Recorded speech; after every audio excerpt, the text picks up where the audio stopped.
Ladies and gentlemen, we are back here, the WolverineManiac.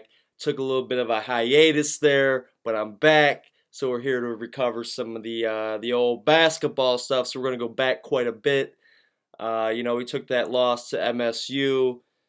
Then we ended up getting a good win against Purdue there, and then we lost four straight to Minnesota, Iowa, Penn State, and Illinois, who's shockingly one of the best teams in the Big Ten right now. They're ranked number 21 when we played them. I ended up going to that Penn State game. I probably had the best seats that I've ever had at a sporting event. I was 9 rows up from the top, or not from the top, from the floor, baby. That's right, from the floor. They ended up taking the L. They couldn't buy a bucket that game, and it was tough to watch, but it was still fun. It was still sweet to go down to Chrysler and watch the game. One thing that I always like about the Michigan sporting events is that they always have a military veteran go out there and you give them a standing ovation. It makes you prideful. It makes you just appreciate America and all the veterans that have risked their lives and done so much for this country. It's cool. It's cool to see, and it's always one of my favorite things when you go down to either the big house or Chrysler. It's cool. It's really cool. But they end up snapping the four-game losing streak against Nebraska. We didn't have Xavier Simpson for the game. There was rumors that, and these were just rumors that, he had pissed out or just started pissing in a bar or something like that. But thank God it wasn't that. He ended up having the athletic director's family car crashed into a pole and lied about his name or something. So Juwan suspended him for a game, rightfully so. They thought it was going to be more, but it wasn't. So they came out and dominated the game. So that was good to see some of those other guys like Julius play and fill that starting role because we won't have Simpson next year. But it was cool. And then we went on we got a big win against Rutgers, and surprisingly so, Rutgers is actually pretty good this year. We always rip on Rutgers, especially in football, that they're a JV squad, but they were ranked at one point. They were ranked number 25 when we played them. We beat them.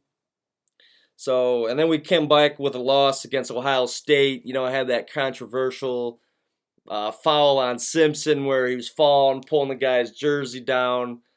So I don't really know how I feel about that. Basketball is just so wishy-washy with the calls. It's been tough to watch, especially on Michigan's end. I feel like we're getting shafted all the time, but it's whatever. That's how it's gonna go. Then we just gotta play better. So then we bounced back against Sparty, and we got them this time. So we went 1-1 against them, and I think that it was big for the program and Juwan Howard to get that win against Sparty because, obviously they're our biggest rival in the Big Ten in basketball. You got to get that snowball rolling, baby. Start gaining momentum for the program, which that was huge for recruiting and just the program as a whole.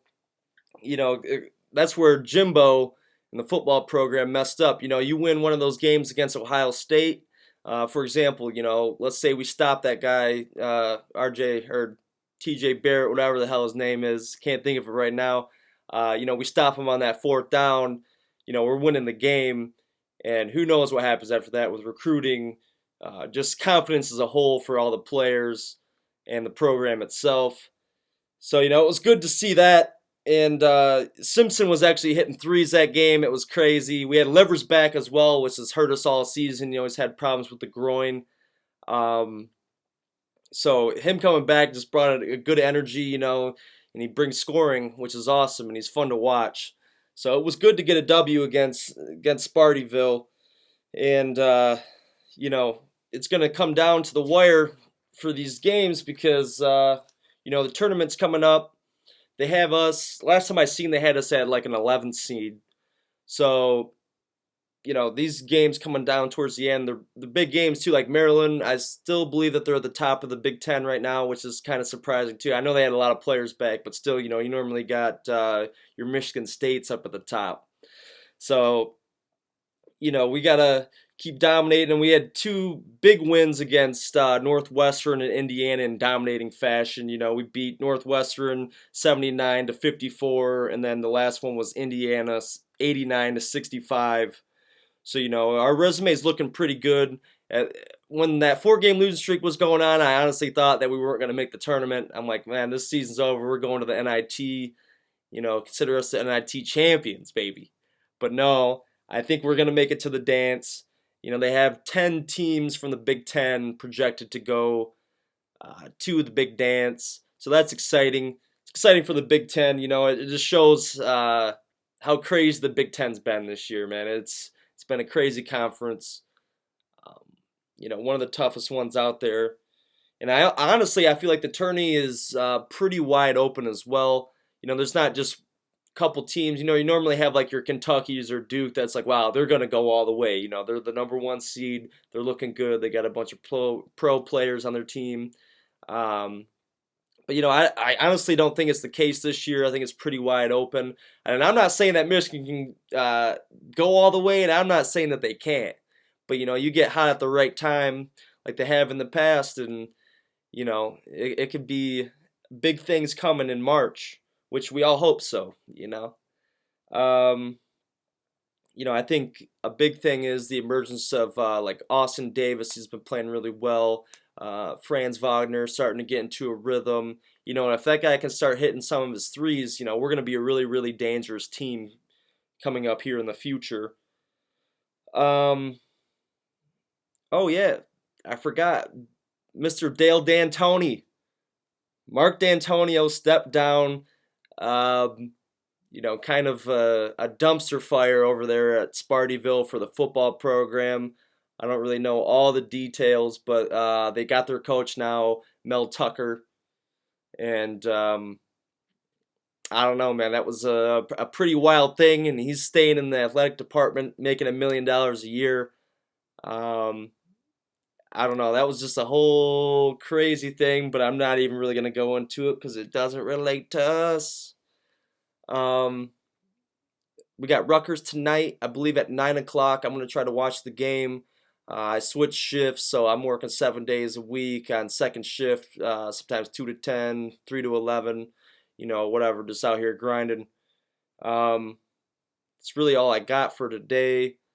Also, rest in peace to Kobe Bryant, my favorite basketball player ever, his daughter, and the rest of the people that were in the helicopter crash. That was sad news. It was a sad day that day at work, I tell you that.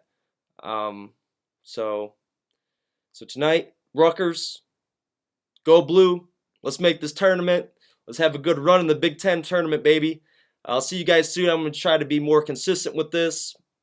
And, football season's coming up, so I'm excited, especially in the spring. We see what we got. So yeah, go blue. I'm out. Peace.